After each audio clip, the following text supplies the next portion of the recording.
I'm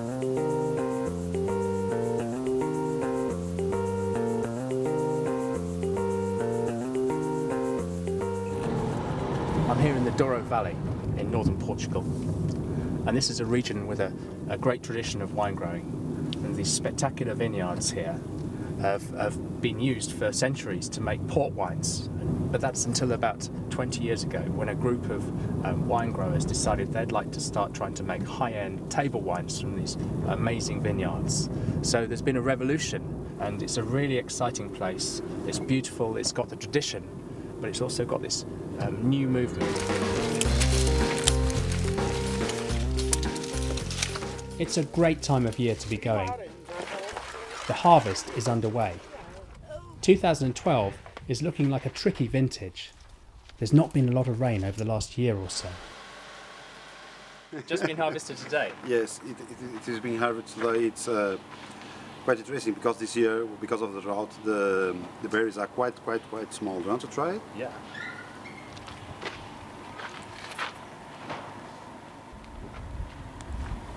It's quite fresh, isn't it? Yes. The skins are nice as well, they're nice thick skins. It's a characteristic of this year, you know. Because of the size of the berries are so small this year, the production of this vineyard, normally we have 5 tons. We have half of that, 2.5 tons. So maybe good for quality, but not good for your bank balance. Yes.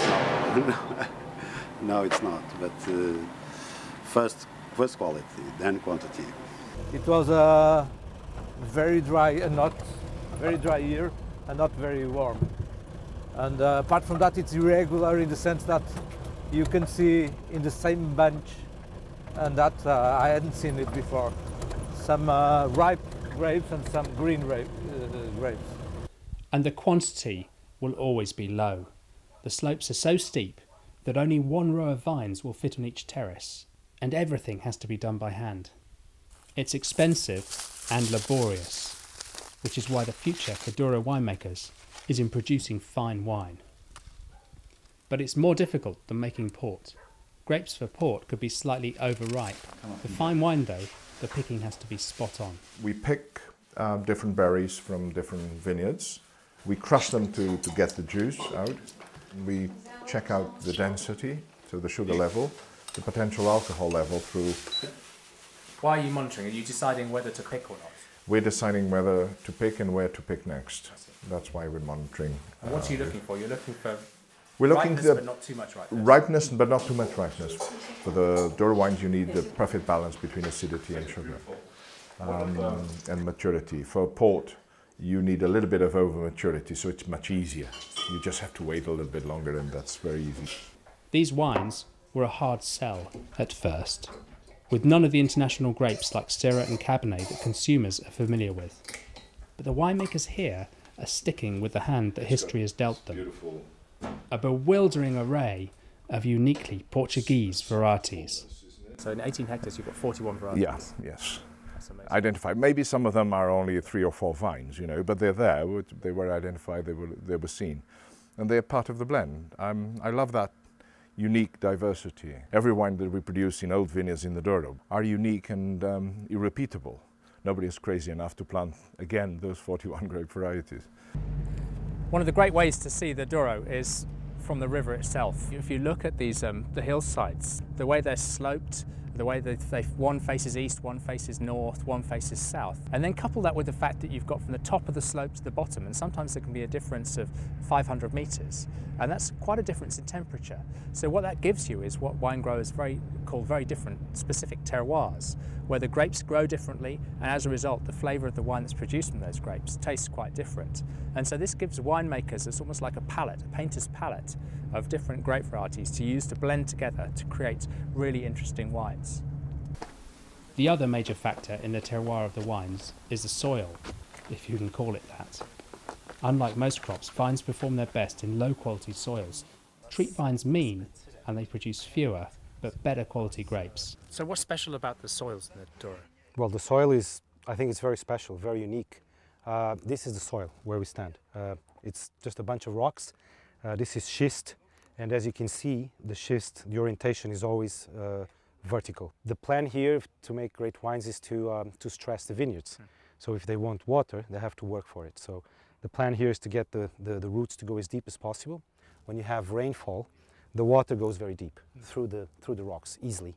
And the same thing happens with the roots. Is it important that the roots go deep for the vine? Very much so.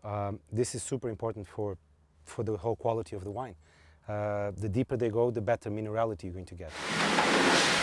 And that minerality is what makes the wines so interesting. This is where we get the fruit coming. Everything now is picked, selecting rotten grapes or, bad quality grapes. So the fruit goes up to the destemmer. We destem the fruit. Either the grapes go straight for stainless steel fermentation tanks, or they move here to the lagars where we're going to crush by foot until fermentation is over.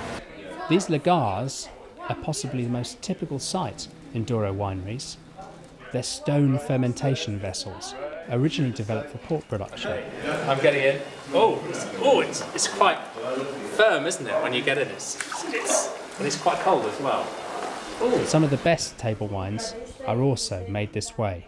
It's an amazing connection with the wine to actually stand in it like this and to do this.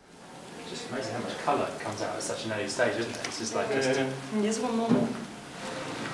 The wonderful thing about a human foot is a human foot, we can crush these grapes and squeeze them and mush them around without breaking the seeds. And the seeds contain quite a lot of bitter tannins.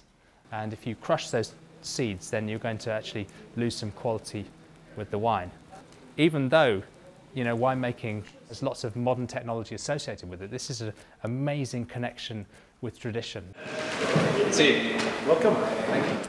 Of all the winemakers in the Douro, Dirk Niepoort is the one I'm most excited about. He's a compelling character and a true original. He started making wines in the 90s and was crucial to the emergence of the Douro as a fine wine region. But he's also worried about the future of wines here. Portugal is in a similar situation to South Africa.